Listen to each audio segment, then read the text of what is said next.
I think there's this importance of human beings and community having a common vision for the future somehow, because it's not enough that I'm manifesting what I believe is important. It has to happen collectively.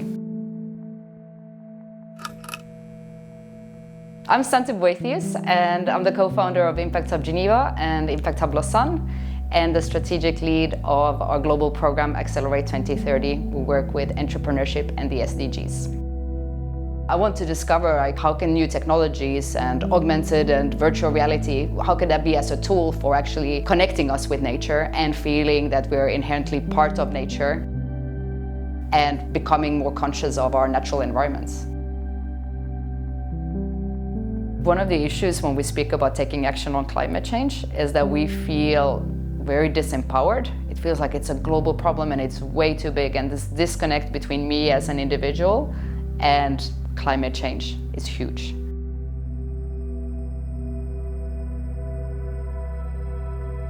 There's a huge power in this kind of decentralized thinking versus, or like we'll say, a glocal thinking. You know, there's a global problem, but thinking locally.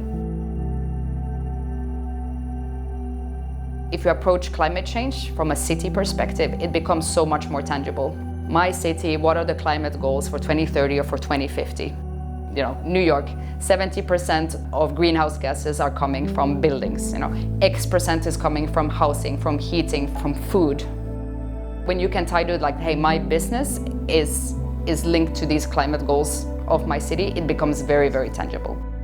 What can our city do? What can businesses in our city do? Politicians, civil society, what is the plan for our city? How can we make Boston climate neutral by 2050? You know?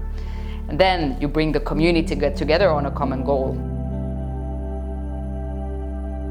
Maybe that's also where VR and the metaverse can help us to like imagining that joint future. So can these technologies be a tool for imagining a joint future and to help us connect in a community to imagine what is possible by 2050?